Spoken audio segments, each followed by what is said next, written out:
Pengakuan jujur JK sebagai saksi sejarah Indonesia, bagaimana perjuangan dan keberhasilan Jokowi membuat Indonesia lolos dari jerat hutang 6.000 triliun warisan SBY dan Soeharto. Memang sedikit baik setelah ada teks amnesti, ada tebusan 93 triliun. Tapi hutang ini kan akumulasi selama puluhan tahun. Kalau perlu kebijakan perpu, ya perpu saya keluarkan. Kalau perlu perpres saya keluarkan. Kalau saudara-saudara punya peraturan menteri keuangan, keluarkan untuk menangani negara, tanggung jawab kita kepada 267 juta rakyat kita. Apakah pemerintah serius, Pak Jokowi? Saya termasuk bahagian dari pemerintahan yang lalu dengan Pak Jokowi. Saya tidak pernah melihat presiden yang seserius itu untuk melihat rakyatnya. Dikutip dari tweet Twitter Toto Kartaraharja @Kartaraharja, akhirnya mengaku juga. Teman-teman, bacalah pengakuan seorang JK berikut sebagai saksi sejarah Indonesia. Pengakuan jujur JK terhadap keberhasilan Jokowi dalam mengelola negara sehingga Indonesia perlahan lolos dari beban utang peninggalan era SBY dan Soeharto yang telah membuat Indonesia harus menanggung utang hingga 6.000 triliun dengan dalih subsidi yang hanya memperkaya dirinya sendiri dan konco-konconya.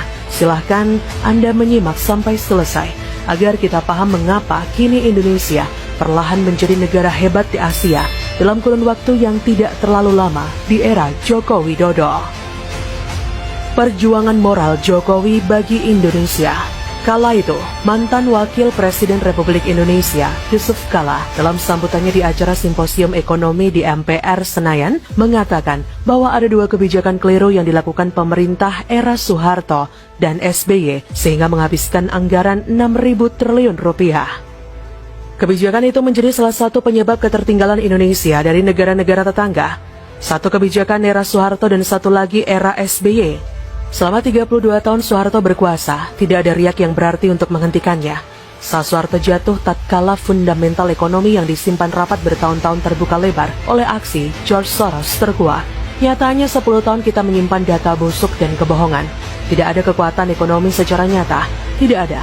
Soeharto tidak punya rencana hebat untuk membuat Indonesia hebat dalam sektor ekonomi, kecuali hanya menggali lubang sedalam-dalamnya melalui hutang tanpa rencana real untuk mengubah Indonesia menjadi lebih baik.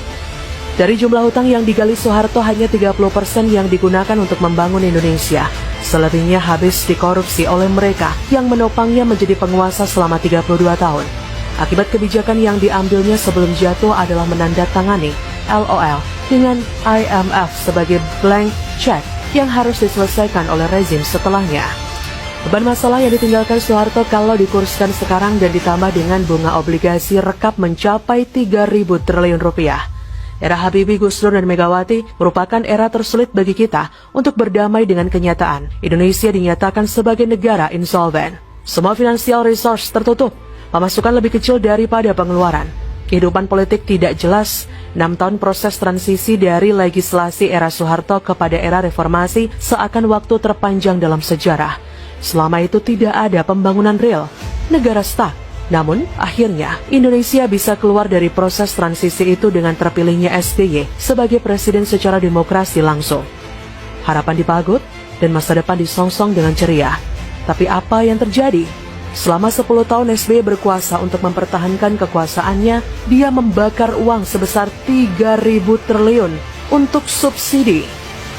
Periode 2004 hingga 2014, subsidi energi rata-rata memiliki porsi sebesar 21% dari APBN, mengalami porsi terbesar pada tahun 2008 yang mencapai 28%. Di dalam subsidi energi, alokasi subsidi BBM adalah yang terbesar dengan mencaplok 80% dari seluruh subsidi energi dan menciptakan mega skandal dengan korupsi tak terbilang jumlahnya. Andaikan uang sebanyak itu SBY gunakan untuk membangun jalan tol, maka kita sudah punya jalan tol Trans Sumatera dan Trans Jawa, juga kereta cepat Jakarta-Surabaya, dan puluhan kawasan industri berskala internasional.